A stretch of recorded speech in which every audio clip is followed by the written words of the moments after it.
सत श्री अकाल दोस्तों, थोड़े अपने चैनल स्टडी फॉर जीके थोड़ा स्वागत है। अज सैकेंड टैसट का जो सैशन करन जा रहे हैं वह स्विक्स का, ठीक है। तो मैं इसनों दो पार्ट्स के विच इस करके लैके आ रहे हैं क्योंकि वीडियो बहुत ज़्यादा लंबी हो जाती है। नियर अबाउट 60 तो जो सीगा 80 मिनटां की वीडियो जिहड़ी है वो बन जाती है। इस करके ठीक है, मैं इसनों दो पार्ट्स के विच लैके आ रहे हैं। पहला कल आपां हिस्टरी का पार्ट पढ़िया सी, तो अज आपां स्विक्स वाला जिहड़ा हैगा वो पोर्शन करांगे। हाँ, जदों मैं तुहानूं एक्सप्लेन नहीं करूँगा, जदों मैं एक्सप्लेनेशन उस दिन नहीं दूंगा, हाँ उदों मैं तुहानूं जिहड़ा हैगा पूरे दे पूरे 150 क्वेश्चन का एक सैट या आपां देख लांगे कि किन्ने मॉक टेस्ट करने हैं, तो वो कवर कर लांगे। तो बिना देरी शुरू करते। संविधान सभा की पहली मीटिंग जो 9 दिसंबर 1946 दे विच हुई सी, उसके अस्थाई प्रधान कौन बने सी? तो संविधान सभा की जो पहली मीटिंग हुई ये तो उन्होंने दस ही दिता कि 9 दिसंबर 1946 दे विच हुई सी, और उसके अस्थाई प्रधान कौन सी? तो देखो उसके अस्थाई प्रधान सीगे डॉक्टर सच्चिदानंद सैना, ठीक है। डॉक्टर सच्चिदानंद सैना जिहड़े सीगे काफ़ी उस समय मतलब एज्ड सीगे, ठीक है। और ये आपां कॉन्सैप्ट या मॉडल आपां कित्थों लिता होया, तो ये लिता है आपां फ्रांस तो, ठीक है। फ्रेंच मॉडल है ये, और फ्रेंच मॉडल दे विच की हुंदा है कि अगर कोई भी मीटिंग हुंदी है ऑफिशियल मीटिंग, तो उहदा हैड चुनिया नहीं जाता, मतलब स्टार्टिंग दे विच ही नहीं चुनिया जाता, बल्कि उस मीटिंग दे ही विच जो सब तो बजुर्ग परसन हुंदा है उसनूं हैड बनाया जाता है। तो होया की सी एक्चुअल दे विच 9 दिसंबर 1946 नूं असीं अपने प्रेजिडेंट जो पहला ही जो प्रेजिडेंट मतलब जो प्रधान जो इस मीटिंग के प्रधान से पहला ही आपां चुन लए सी डॉक्टर राजेंद्र प्रसाद। लेकिन डॉक्टर राजेंद्र प्रसाद जिहड़े सीगे वो बीमार हो जाते हैं, इस करके इस मीटिंग दे विच अवेलेबल नहीं हो पाते, जिस करके असी फ्रेंच कॉन्स्टिट्यूशन नूं पढ़ते हुए उस समय जो सब तो बजुर्ग परसन सी उस मीटिंग च डॉक्टर सच्चिदानंद सैना, उन्होंने फिर असी अपना टैंपरेरी जिहड़ा सीगा वो प्रेजिडेंट बनाया सीगा, ठीक है। तो संविधान सभा दी 3 मीटिंग्स तुसी फिलहाल याद रखनियां, और वो किहड़ियां मीटिंग है? 3 मीटिंग्स है। एक है 9 दिसंबर की मीटिंग, एक है 11 दिसंबर की मीटिंग, और एक है 13 दिसंबर की मीटिंग, ठीक है। 9 दिसंबर की मीटिंग बारे आप गल कर चुके हैं। अगर मैं 11 दिसंबर की मीटिंग की गल करा, तो 11 दिसंबर की मीटिंग दे विच जो स्थाई प्रधान बनाए गए सी, जो परमानेंट जो प्रधान बना दिते गए, वो फिर अपने को डॉक्टर राजेंद्र प्रसाद ही बना दिते गए, क्योंकि वो ठीक होकर वापस आ गए सीगे। और उस तो बाद HC मुखर्जी जो HC मुखर्जी सीगे उन्होंने वाइस प्रेजिडेंट बनाया गया सी, और 11 दिसंबर की मीटिंग दे विच ही BN राव नूं, ठीक है, BN राव नूं जिहड़ा सीगा वो लीगल एडवाइजर बनाया गया सीगा, या कह लो कि एडवाइजर बनाया गया सीगा। और उस तो बाद जो 13 दिसंबर की मीटिंग सी, 13 दिसंबर की मीटिंग इस करके इंपॉर्टेंट है क्योंकि इस मीटिंग दे विच जवाहरलाल नेहरू ने एक लैटर पढ़िया सीगा, और इसे लैटर नूं बाद विच बोलिया गया ऑब्जेक्टिव रेजोल्यूशन, ऑब्जेक्टिव रेजोल्यूशन। और ऐसे ही ऑब्जेक्टिव रेजोल्यूशन के आधार पर बनाया गया सीगा अपना प्रैम्बल, ठीक है। तो ऑब्जेक्टिव रेजोल्यूशन की ही बैकग्राउंड सीगी ये जो प्रैम्बल बाद विच बनया, क्योंकि objective resolution we the people of India वाला कॉन्सैप्ट जिहड़ा है वो बाद विच प्रैम्बल दे विच ऐड किया गया सी। संविधान सभा सानू किसने बना के दिती सी? तो संविधान सभा सानू जिहड़ी सीगी वो कैबिनेट मिशन ने बना के दी सी, जो कैबिनेट मिशन 1946 दे विच आया सी, और जिसके 3 मैंबर सी, ठीक है। किहड़े-किहड़े सी? सर पैथिक लॉरेंस, ठीक है, क्रिप्स, और एक सीगा अलेक्जेंडर। और अगर पूछ रहे हैं कैबिनेट मिशन के हैड कौन सी, तो वो सी पैथिक लॉरेंस, ठीक है। तो इन्नी डिटेल इस क्वेश्चन की तुसी याद रखनी। हेठ लिखिया नाल मेल करना है, तो किहड़े-किहड़े है? तो देखो अगस्त ऑफर या अगस्त घोषणा, जो अगस्त घोषणा की गल करिए तो अगस्त घोषणा का संबंध सीगा मॉन्टेग्यू से नाल, तो मतलब मॉन्टेग्यू ने की सी अगस्त घोषणा। और अगस्त प्रस्ताव जो 8 अगस्त नूं आंदा हैगा, ये कौन लैके आया सी? ये लैके आया सी लॉर्ड लिनलिथगो, और यही अगस्त का जो डेट सीगी इहदे द्वारा ही अंग्रेज़ों ने या लॉर्ड लिनलिथगो ने सानू संविधान सभा बनाने की गल की सी, जिहड़ी कि असीं बाद विच निगलैक्ट करती सी, मतलब असीं खुद ही इस प्रपोजल नूं रिजैक्ट करता सीगा। अगस्त संकल्प की गल करा तो अगस्त संकल्प का संबंध है महात्मा गांधी नाल, और सीधी कार्रवाई, क्योंकि जदों ਮੁਹੰਮਦ ਅਲੀ ਜਿਨਾਹ ਨੇ ਪਾਕਿਸਤਾਨ ਅਤੇ ਜੋ ਸੰਵਿਧਾਨ ਸਭਾ ਦੀ ਡਿਮਾਂਡ ਕੀਤੀ ਸੀ ਕਿ ਜਾਂ ਤਾਂ ਸਾਨੂੰ ਸੰਵਿਧਾਨ ਸਭਾ ਬਣਾ ਕੇ ਦਿਓ, ਹਨਾ, ਅਲੱਗ ਸੰਵਿਧਾਨ ਸਭਾ ਬਣਾ ਕੇ ਦਿਓ। ਤੋਂ ਅੰਗਰੇਜ਼ਾਂ ਨੇ ਨਹੀਂ ਮੰਨਿਆ ਸੀ, ਤਾਂ ਉਦੋਂ ਇਹਨਾਂ ਨੇ ਡਾਇਰੈਕਟ ਐਕਸ਼ਨ ਦੀ ਗੱਲ ਕੀਤੀ ਸੀ ਕਿ ਅਸੀਂ ਡਾਇਰੈਕਟ ਐਕਸ਼ਨ ਕਰਾਂਗੇ, ਔਰ ਬਹੁਤ ਹੀ ਖਤਰਨਾਕ ਕਨਸੈਪਟ ਸੀਗਾ ਜਿਹਦੇ ਵਿੱਚ ਹਿੰਦੂ ਮੁਸਲਮਾਨ ਬਹੁਤ ਜ਼ਿਆਦਾ ਮਰੇ ਸੀਗੇ। ਤਾਂ ਸਿੱਧੀ ਕਾਰਵਾਈ ਦਾ ਸੰਬੰਧ ਹੈ ਮੁਹੰਮਦ ਅਲੀ ਜਿਨਾਹ ਨਾਲ। तो इस क्वेश्चन ਦੇ ਵਿੱਚ ਜੋ ਰਾਈਟ ਆਨਸਰ ਬਣੇਗਾ ਉਹ ਬਣੇਗਾ 2, ਜਿਹਦੇ ਵਿੱਚ ਅਗਸਤ ਘੋਸ਼ਣਾ ਮੌਂਟੇਗਿਊ, अगस्त प्रस्ताव लॉर्ड लिनलिथगो, अगस्त संकल्प महात्मा गांधी और सीधी कार्रवाई मोहम्मद अली जिन्ना। ठीक है, तो ये याद रखना है। महात्मा गांधी दी हिंद स्वराज किताब याद रख सकते हो तुसी, ठीक है। और महात्मा गांधी दी एक गल याद रखियो कि ये 9 जनवरी 1915 ਨੂੰ, ठीक है, 1915 ਨੂੰ ਜਿਹੜੇ ਸੀਗੇ ਉਹ ਦੱਖਣੀ ਅਫਰੀਕਾ ਤੋਂ ਭਾਰਤ ਵਾਪਸ ਆਏ ਸੀ, ਇਸ ਕਰਕੇ 9 ਜਨਵਰੀ ਦਾ ਦਿਨ NRI ਡੇ ਦੇ ਨਾਂ ਨਾਲ ਮਨਾਇਆ ਜਾਂਦਾ ਹੈਗਾ। ਇੰਪੋਰਟੈਂਟ ਕੁਐਸਚਨ ਹੈ, ਤਾਂ ਥੋੜਾ ਜਿਹਾ ਯਾਦ ਰੱਖਣਾ ਹੈਗਾ। ਪ੍ਰਸਤਾਵਨਾ ਵਿੱਚ ਹੁਣ ਤੱਕ ਕਿੰਨੀ ਵਾਰ ਸੋਧ ਹੋ ਚੁੱਕੀ ਹੈ? ਦੇਖੋ, ਪ੍ਰਸਤਾਵਨਾ ਦੇ ਵਿੱਚ ਜੋ ਸੋਧ ਹੋਈ ਹੈ ਹੁਣ ਤੱਕ ਸਿਰਫ ਇੱਕ ਵਾਰ ਹੀ ਸੋਧ ਜਿਹੜੀ ਸੀਗੀ ਉਹ ਕੀਤੀ ਗਈ ਸੀਗੀ, ਸਿਰਫ 1 ਟਾਈਮ ਹੀ ਜਿਹੜੀ ਹੈ ਉਹ ਸੋਧ ਹੋਈ ਸੀ। ਔਰ ਕਿਹੜੀ ਹੋਈ ਸੀਗੀ? ਉਹ ਹੋਈ ਸੀਗੀ 42nd ਅਮੈਂਡਮੈਂਟ 1976 ਦੇ ਵਿੱਚ ਸੋਧ ਹੋਈ ਸੀਗੀ। ਔਰ ਇਸ ਸੋਧ ਦੇ ਵਿੱਚ 3 ਸ਼ਬਦ ਨਵੇਂ ਜੋ ਸੰਵਿਧਾਨ ਦੇ ਵਿੱਚ ਪ੍ਰੈਂਬਲ ਦੇ ਵਿੱਚ ਸੀਗੇ ਉਹ ਜੋੜੇ ਗਏ ਸੀ। ਸਮਾਜਵਾਦ, ਧਰਮ ਨਿਰਪੱਖ और अखंडता, इंटीग्रिटी। ठीक है, सोशलिज्म, इंटीग्रिटी एंड धर्म निरपक्ष, ये 3 शब्द ਜਿਹੜੇ ਸੀਗੇ ਇਹ ਇਨਕਲੂਡ ਕੀਤੇ ਗਏ ਸੀ 42ਵੀਂ ਸੰਵਿਧਾਨਿਕ ਸੋਧ ਦੁਆਰਾ। ਪ੍ਰੈਂਬਲ ਦੇ ਵਿੱਚ ਐਕਚੁਅਲ ਦੇ ਵਿੱਚ ਅਮੈਂਡ ਕਰਨ ਦੇ ਬੇਸ ਤੇ 2 ਕੇਸ ਸਾਡੇ ਸਾਹਮਣੇ ਆਉਂਦੇ ਆ। ਇੱਕ ਕੇਸ ਹੈ ਆਪਣੇ ਕੋਲੇ ਬੀਰੂ ਬਾਰੀ यूनियन केस, और ये 1960 च आया सी। और ਇਹਦੇ ਵਿੱਚ ਇਹ ਕਿਹਾ ਗਿਆ ਸੀ, ਸੁਪਰੀਮ ਕੋਰਟ ਦਾ ਫੈਸਲਾ ਸੀ ਕਿ ਪ੍ਰਸਤਾਵਨਾ ਸਾਡੇ ਸੰਵਿਧਾਨ ਦਾ ਪਾਰਟ ਨਹੀਂ ਹੈ, ਇਸ ਕਰਕੇ ਇਹਦੇ ਵਿੱਚ ਅਮੈਂਡ ਨਹੀਂ ਕੀਤਾ ਜਾ ਸਕਦਾ। ਲੇਕਿਨ ਬਾਅਦ ਵਿੱਚ ਕੇਸ਼ਵਾ ਭਾਰਤੀ केशवानंद, ठीक है, केस आया और वर्सेस केरला। और ये सब तो बड़ा केस है, ये भी तुसी याद रखना। 13 जज ਜਿਹੜੇ ਸੀਗੇ ਉਹ ਇਸ ਕੇਸ ਦੇ ਵਿੱਚ ਸੀਗੇ। 1973 ਦਾ ਇਹ ਕੇਸ ਸੀਗਾ। ਔਰ ਇਸ ਕੇਸ ਦੇ ਵਿੱਚ ਇਹ ਕਿਹਾ ਗਿਆ ਸੀਗਾ ਕਿ preamble is a part of Indian constitution, ਮਤਲਬ ਪ੍ਰੈਂਬਲ ਸਾਡੇ ਸੰਵਿਧਾਨ ਦਾ ਪਾਰਟ ਹੈਗਾ ਔਰ ਇਹਦੇ ਵਿੱਚ ਬਦਲਾਵ ਕੀਤਾ ਜਾ ਸਕਦਾ ਹੈ। ਫਿਰ ਉਸ ਤੋਂ ਬਾਅਦ ਇਸੇ ਹੀ ਕੇਸ ਨੂੰ, ਕੇਸ਼ਵਾਨੰਦ ਵਾਲੇ ਕੇਸ ਨੂੰ 1995 ਦੇ ਵਿੱਚ ਜਿਹੜਾ ਸੀ ਉਹ ਦੁਬਾਰਾ ਪੇਸ਼ ਕੀਤਾ ਗਿਆ, ਦੁਬਾਰਾ ਦੱਸਿਆ ਗਿਆ, ਔਰ ਇਹ ਸੀ LIC ਦਾ ਕੇਸ। तो 3 केस याद रखने हैं, प्रैंबल के नाल संबंधित है। बीरूबारी यूनियन केस 1960 का, केशवानंद भारती केस 1973 का, ठीक है। और उस तो बाद आ गया अपने को 1995 का LIC का केस। और बीरूबारी दे विच क्या गया सीगा कि preamble is not part, Kesavananda अते LIC दे विच क्या गया कि preamble is a part of Indian constitution, ठीक है। तो ये चीज याद रखनी है कि उस तो बाद है लोकतंत्र, लोकां द्वारा लोकां लई अते लोकां दी सरकार है, ये किसने कहा सीगा? तो देखो, लोकतंत्र लोकां द्वारा लोकां लई अते लोकां दी सरकार है, तो ये क्या सीगा अपने कोले इब्राहिम लिंकन ने, ठीक है।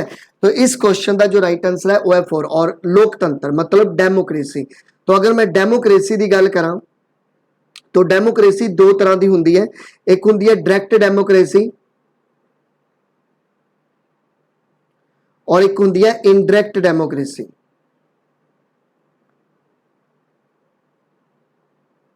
अगर मैं डायरैक्ट डेमोक्रेसी की गल करा तो ये जो अपने स्टेट का हैड होएगा, मतलब कंट्री का जो हैड होएगा उन्होंने डायरैक्टली इलैक्ट करते हैं बाय पीपल, मतलब लोगों वालों वो चुनिया जाता है, मतलब डायरैक्टली लोग जिहड़े सीगे वो प्रशासन दे विच अपना रोल निभाते हैं। लेकिन इनडायरैक्ट डेमोक्रेसी दे विच की हुंदा है? इनडायरैक्ट डेमोक्रेसी दे विच जिहड़े लोग हुंदे हैं वो अपने प्रतिनिधि चुनते हैं, ठीक है।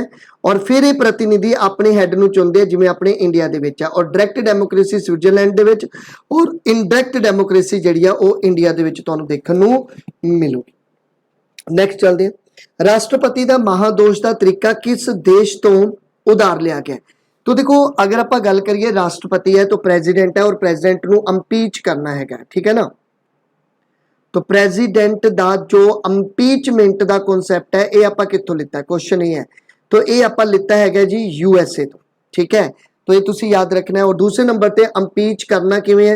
तो ਆਰਟੀਕਲ 61 ਦੇ ਦੁਆਰਾ ਅੰਪੀਚ ਕੀਤਾ ਜਾਂਦਾ ਹੈ, ਇਹ ਤੁਸੀਂ ਯਾਦ ਰੱਖਣਾ ਹੈ ਪਹਿਲਾਂ ਤਾਂ, ਠੀਕ ਹੈ, ਕਿ ਰਾਸ਼ਟਰਪਤੀ ਨੂੰ ਅੰਪੀਚ ਕਰਨ ਦੇ ਲਈ ਇੰਡੀਅਨ ਕਨਸਟੀਟਿਊਸ਼ਨ ਦੇ ਵਿੱਚ ਕਿਹੜਾ ਆਰਟੀਕਲ ਹੈ, ਉਹ ਹੈ ਆਰਟੀਕਲ 61, ਠੀਕ ਹੈ। तो ਇਹ ਜਿਹੜੀ ਚੀਜ਼ ਹੈ ਤੁਸੀਂ ਯਾਦ ਰੱਖਣੀ ਹੈਗੀ ਆ।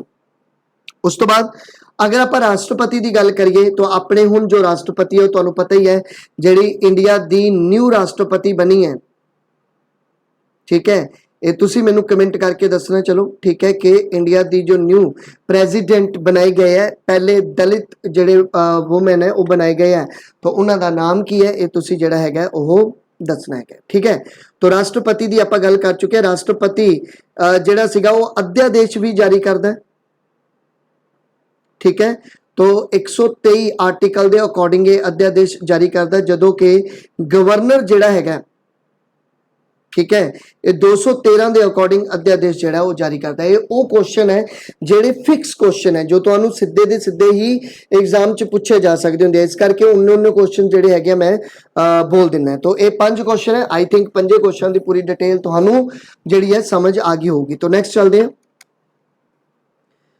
तो अगला क्वेश्चन है जी, किस देश के संविधान तो समवर्ती सूची का विचार लिया गया। तो समवर्ती सूची मतलब कॉन्करेंट लिस्ट, ठीक है।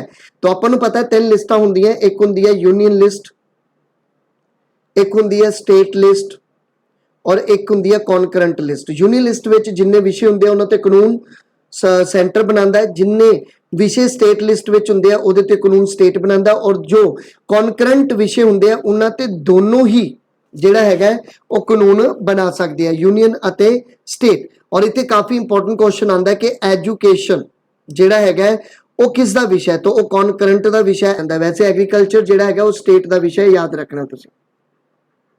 तुहानूं एजुकेशन पूछणगे तो एजुकेशन कॉन्करेंट दा विषय, लेकिन गल ये है कि ये जो कॉन्करेंट लिस्ट है ये आपां कित्थों उधार लित्ती है या आपां ये कित्थों बोरो कीती है, तो याद रखियो ये आपां बोरो कीता है कॉन्सैप्ट ऑस्ट्रेलिया तो, ठीक है ना।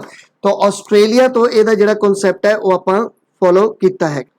तो इस क्वेश्चन का जो राइट आंसर बनेगा वो बनेगा डी, ठीक है। नैक्सट चलते, भारत सरकार का संसदी रूप संसद है, तो संसद दे विच कौन कौन है, लोक सभा है, राज सभा है और अपना प्रेजिडेंट है। अगर पूछ लें संसद के किन्ने हाउस होंगे तो 2 हाउस होंगे, लोक सभा राज सभा। अगर पूछ लें संसद के किन्ने अंग होंगे तो वो 3 होंगे, जिहदे विच प्रेजिडेंट नूं भी तुसीं इनकलूड करोगे। तो भारत सरकार का संसदी जिहड़ा रूप है ये मॉडल किस ते आधारित है, तो ये वेस्टमिनिस्टर मॉडल ऑफ गवर्नमेंट जो इंग्लैंड का मॉडल है उस ते ये आधारित है। तो इस क्वेश्चन का जो राइट आंसर है ये है जी अपने कोले 1, ठीक है। तो ये याद रखना है क्योंकि तुहानूं पता ही है, क्योंकि जो भी ब्रिटिश गवर्नमेंट जिस तरह कानून पास करती है सेम उस तरह का ही कानून उस तरह ही अपनी संसद जिहड़ा हैगा वो कानून जिहड़े पास करती है। राज सभा के मैंबरां दा कार्यकाल किन्ने साल का हुंदा है। देखो राज सभा के मैंबरां दा कार्यकाल किन्ने साल का हुंदा है, तो इत्थे उन्होंने प्रॉपर कार्यकाल लिखिया है तो वो 6 साल का है। वैसे राज सभा जिहड़ी है वो भंग नहीं हुंदी, ठीक है। तो राज सभा जिहड़ी है वो भंग नहीं हुंदी बल्कि वो एक स्थाई सदन है। तो ये तुसी याद रखना, जदों कि लोक सभा हर 5 साल बाद जिहड़ी है वो बदली जा सकती है क्योंकि ये भंग हो सकती है, ठीक है, सरकार इहदे विच चेंज हुंदी है, लेकिन राज्य सभा नहीं। लेकिन राज्य सभा दे विच जिन्ने भी मैंबर है, ठीक है, वो हर 2 साल बाद, ठीक है, 2 साल बाद किन्ने मैंबर रिटायर होंगे हैं तुसीं मैनूं दसना है। तो हर 2 साल बाद मैंबर कुछ रिटायर होंगे हैं, इस करके उन्हां दा टाइम पीरियड कितना बन जाता है, 6 साल का बन जाता है। तो राज सभा के मैंबरों का कार्यकाल 6 साल का। वैसे इसनूं भंग जिहड़ा हैगा वो नहीं किया जा सकता। राज सभा विच मैंबर नॉमीनेट किए जाते हैं 12 और लोक सभा विच जो मैंबर नॉमीनेट किए जाते सीगे वो 2। ये एंग्लो इंडियन के मैंबर नॉमीनेट किए जाते सीगे, जदों कि राज सभा दे विच क्लास तो मैंबर नॉमीनेट किए जाते हैं। क्लास मतलब जो कल्चर दे विच, जो लिटरेचर दे विच, जो आर्ट्स सोशल सर्विस दे विच कुछ परसन जो अगे हुंदे आ उन्हां नूं राज सभा का मैंबर बनाया जाता है। लोक सभा ते राज सभा दी जो बैठक है थी सांझी बैठक की प्रधानगी कौन करता है। देखो लोक सभा अते राज सभा की जो सांझी बैठक हुंदी है उसकी प्रधानगी कौन करता है। क्वेश्चन समझो, लोक सभा अते राज सभा का जो ज्वाइंट सैशन बुलाया जाता है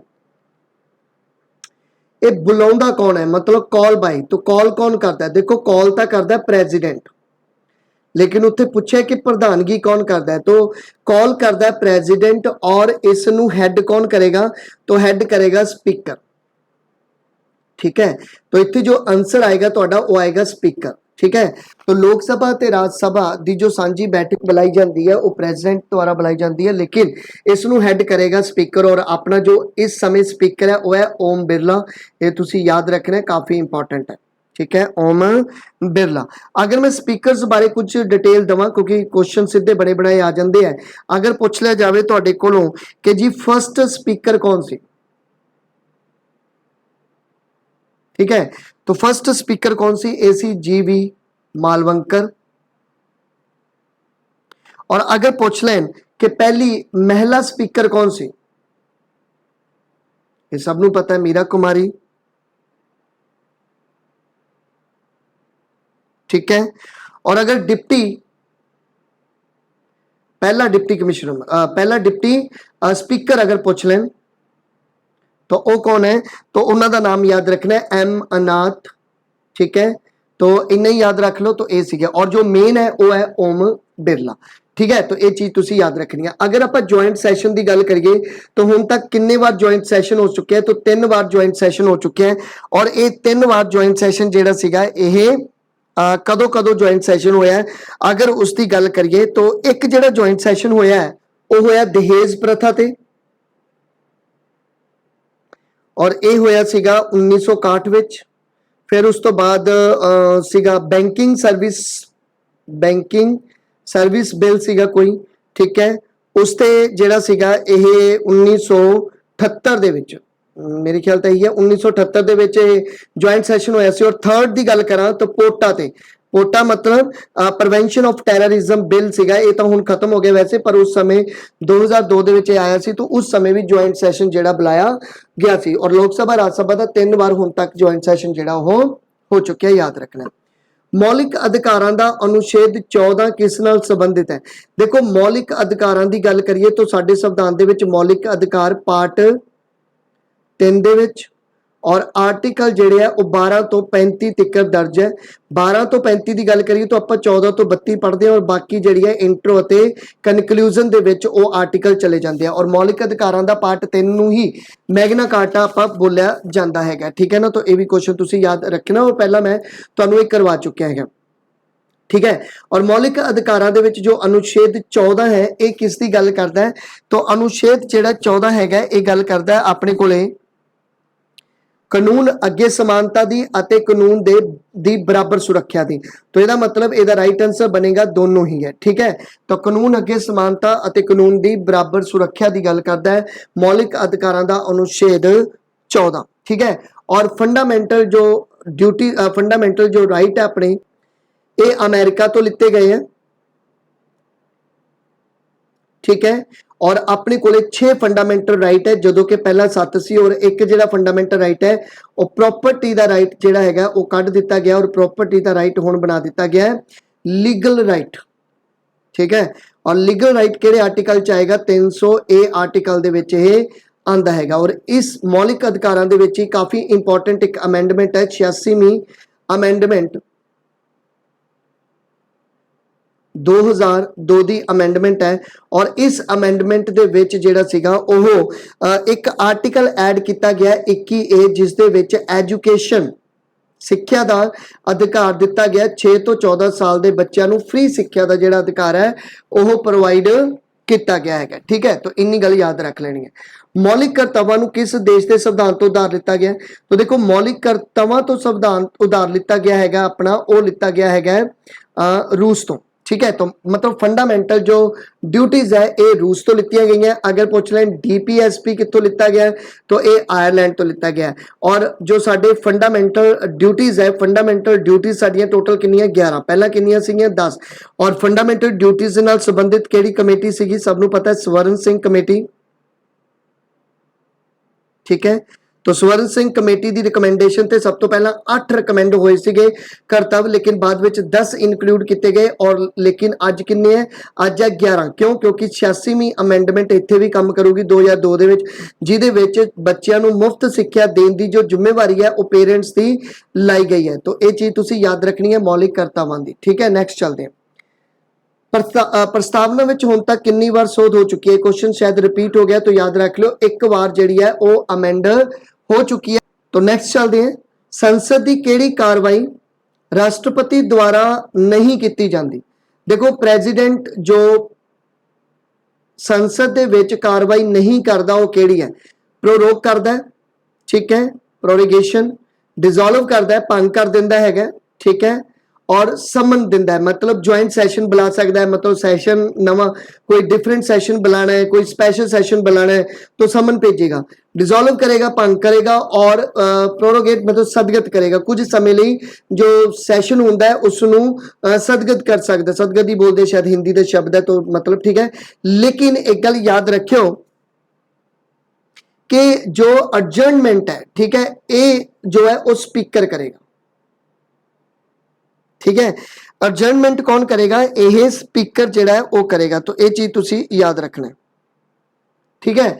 तो ਇਹਦੇ ਵਿੱਚ ਕੀ ਆ ਗਿਆ ਆਪਣੇ ਕੋਲੇ? प्रोरोगेशन है, ਜਿਹਦੇ ਵਿੱਚ मतलब कोई भी सदन है तो सदन ਨੂੰ पूरा ਦਾ पूरा ਜਿਹੜਾ ਹੈਗਾ सदन ਨੂੰ खत्म ਕੀਤਾ ਜਾ ਸਕਦਾ है, मतलब डिसकंटिन्यूस ਕੀਤਾ ਜਾ ਸਕਦਾ है कि सदन नहीं चलेगा ਅੱਗੇ।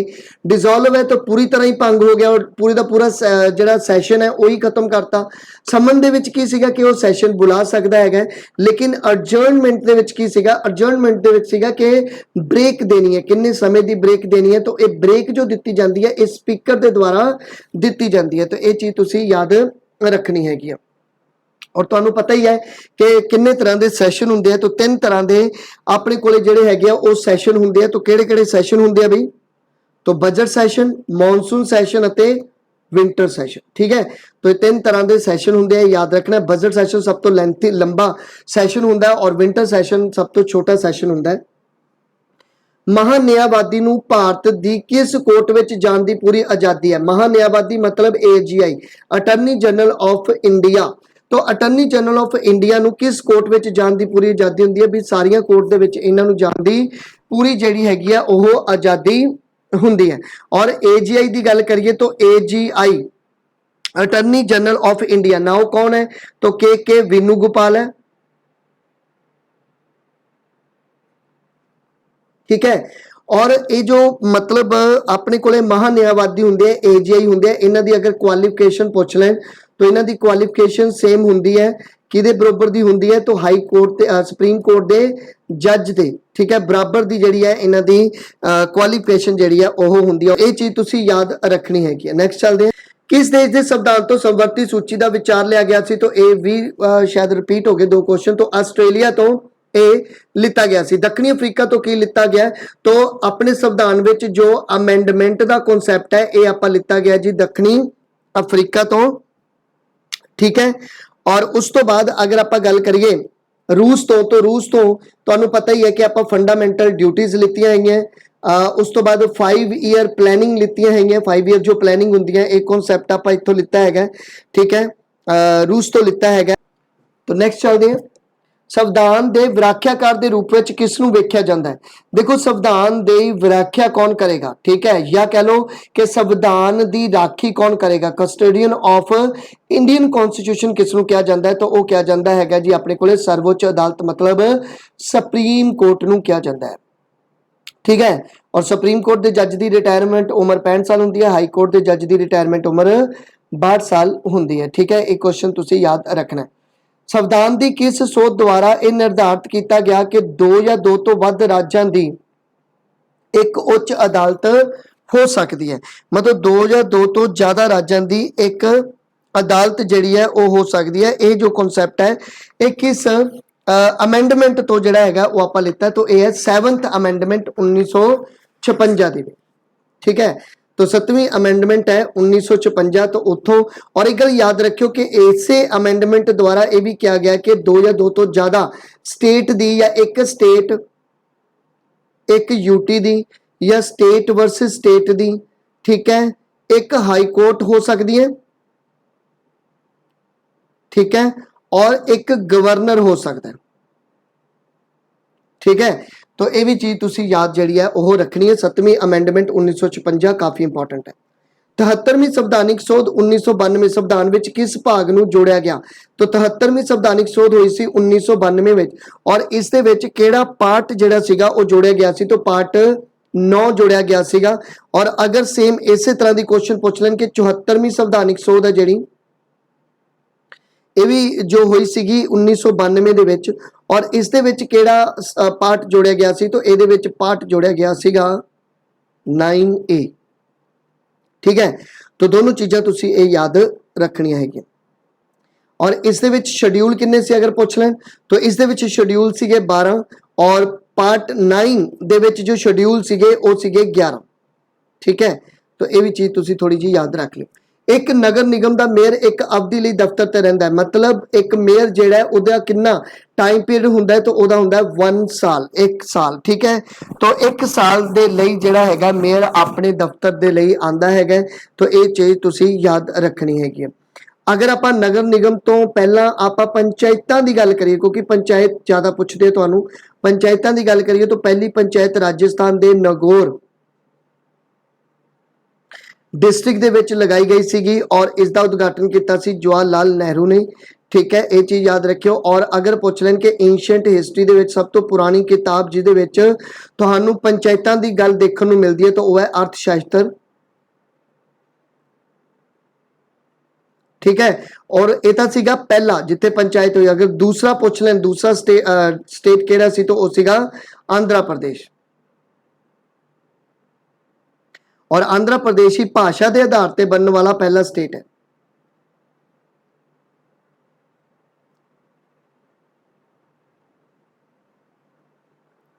ठीक है, तो इन्नी चीज तुसी याद रखनी है। नैक्सट चलते हैं, भारत के मौजूदा वित्त मंत्री का की नाम है? तो देखो ये निर्मला सीतारमन, तो इस क्वेश्चन का राइट आंसर है 1। और बाकियों की अगर मैं गल करा तो अमित शाह होम मिनिस्टर, अश्विनी वैष्णव रेलवे, ठीक है, और धर्मेंद्र प्रधान जेडे सी ओ सी एजुकेशन। बाकी फिर भी तुसी चेक कर लेना है कि कोई चेंज हो गया, क्योंकि मेरे को थोड़ा पुराना डाटा है, तो इस करके तो थोड़ा चेक करके रखना है। केंद्र ते राज्यों में किहड़े संबंध वर्णित नहीं है, मतलब यूनियन अते स्टेट, मतलब सेंटर स्टेट दे विच किहड़े रिलेशन जिहड़े आ वर्णित नहीं किए गए साडे संविधान विच, तो वह है न्यायिक संबंध। तो याद रखना न्यायिक संबंध जिहड़े है वो सेंटर ते स्टेट विच नहीं हुंदे, हालांकि विधानिक संबंध, प्रशासनिक संबंध ते वित्तीय संबंध जिहड़े है वो केंद्र ते राज्यां दे विच देखण नूं मिलदे। Akhil Bharatiya सेवावां all India service का प्रावधान किस अनुच्छेद के द्वारा किया जाता है? देखो अखिल भारतीय सेवावां दा जो अपने को प्रावधान है ये 312 अनुच्छेद दे विच कीता जांदा हैगा। ठीक है, तो ये चीज तुसी याद रखनी है। क्वेश्चन बनया बनाया क्वेश्चन है, कोई डिटेल ज्यादा याद रखने की लोड़ नहीं हैगी, बस इन्ना याद रखियो कि ऑल इंडिया सर्विस जिहड़ा है सेवावां जिहड़ियां वो किस आर्टिकल के तहत आंदी है, तो आर्टिकल 312 के तहत आंदियां। अगर यूपीएससी का पूछ लें, यूनियन पब्लिक सर्विस कमीशन का, तो वह 315 आर्टिकल के तहत। चोन कमीशन नूं 1993 ਦੇ ਵਿੱਚ पूरी तरह मल्टी मैंबर बॉडी बनाया गया, और इस कमेटी दी किस कमेटी की सिफारिश से यह बनाया गया सीगा? काफ़ी अच्छा क्वेश्चन है, क्योंकि चोन कमीशन की गल करिए तो हुण अपने कोले मल्टी मैंबर बॉडी है, ये आपां नूं पता ही है, क्योंकि 1993 तो पहला ਜਿਹੜੀ ਸੀਗੀ ਇਹ ਸਿੰਗਲ ਮੈਂਬਰ ਬॉडी ਹੁੰਦੀ ਸੀਗੀ। लेकिन इस सिंगल मैंबर बॉडी ਨੂੰ ਕੀ ਹੋਇਆ ਸੀਗਾ ਕਿ 1999 ਦੇ ਵਿੱਚ, ठीक है, 1999 ਦੇ ਵਿੱਚ ਇੱਕ ਅਮੈਂਡਮੈਂਟ ਹੋਈ ਸੀ, ਔਰ ਇਸ ਅਮੈਂਡਮੈਂਟ ਦੁਆਰਾ ਜਿਹੜੀ ਵੋਟਰਸ ਦੀ ਉਮਰ ਸੀਗੀ ਉਹ ਜਿਹੜੀ ਸੀ ਘਟਾ ਦਿੱਤੀ ਗਈ ਸੀ। ਪਹਿਲਾਂ 21 ਸਾਲ ਉਮਰ ਸੀ, ਬਾਅਦ ਵਿੱਚ 18 ਕਰ ਦਿੱਤੀ ਗਈ, ਜਿਸ ਕਰਕੇ ਵੋਟਰਾਂ ਦੀ ਗਿਣਤੀ ਵਧਣ ਕਰਕੇ ਚੋਣ ਕਮਿਸ਼ਨ ਦਾ ਜੋ ਡਿਪਾਰਟਮੈਂਟ ਸੀ ਉਹਨੂੰ ਮਲਟੀ ਮੈਂਬਰ ਬॉडी ਬਣਾ ਦਿੱਤਾ ਗਿਆ, ਔਰ ਇਹ ਰਿਕਮੈਂਡੇਸ਼ਨ ਕੀਤੀ ਸੀ ਉसी दिनेश गोस्वामी कमेटी की। ठीक है, तो दिनेश गोस्वामी कमेटी के ही आधार पर एक कमेटी कदों बनी सीगी? एक कमेटी बनी सीगी 1990 ਦੇ ਵਿੱਚ, और इसने अपनी रिकमेंडेशन दी सी 1993 ਦੇ ਵਿੱਚ। ठीक है, तो इस के आधार पर ही ਜਿਹੜਾ ਸੀਗਾ ਉਹ बनाया गया ਸੀਗਾ, अपने कोले मल्टी मैंबर बॉडी ਜਿਹੜੀ ਸੀਗੀ ਉਹ बनाई गई ਸੀਗੀ। और याद रख सकते हो कि चोण कमीशन कदों बनया सीगा? तो यह बनया सीगा 25 जनवरी 1950 ਨੂੰ, और 25 जनवरी का दिन ही ਜਿਹੜਾ ਹੈਗਾ ਉਹ वोटर्स डे के रूप में मनाया जाता है। और अशोक मेहता कमेटी का संबंध किहदे नाल है? पंचायतां नाल है, तुहानूं पता ही है, 2 टायर स्ट्रक्चर इन्होंने दिता सीगा। ठीक है, तो ये चीज़ भी तुसीं याद रख लेनी। संघ अते राज सेवावां दे अधीन पदां दे लई SC अते ST नूं आरक्षण दिता जांदा है किस आर्टिकल के तहत? संघ अते राज सेवावां दे अधीन पदां दे लई SC ST नूं आरक्षण दिता जांदा है 300 35 ਆਰਟੀਕਲ ਦੇ ਅਕੋਰਡਿੰਗ। ਇਹ ਬਣਿਆ ਬਣਾਇਆ ਕੁਐਸਚਨ ਹੈ, ਇਸੇ ਤਰ੍ਹਾਂ ਹੀ ਇਹਨੂੰ ਯਾਦ ਰੱਖਣਾ ਹੈਗਾ। ਨੈਕਸਟ ਚੱਲਦੇ ਹਾਂ। तो नैक्सट अपने को किस अनुसूची विच 22 भाषावां का जिक्र मिलता है। देखो जिहड़ा 22 भाषावां का जिक्र मिलता है, ये किहड़ी अनुसूची दे विच मिलता है? तो ये मिलता है 8वीं अनुसूची दे विच। ठीक है, तो ये चीज़ तुसीं याद रखनी है। राजभाषा, ठीक है, राजभाषा आयोग का जो गठन किया जाता है हर 10 साल बाद किया जाता है। ठीक है ना, तो ये चीज़ भी तुसीं याद रख लेनी है। ठीक है, तो इन्ना कम तुसीं याद कर लेना है। तो नैक्सट वीडियो लैके आवांगा कल नूं।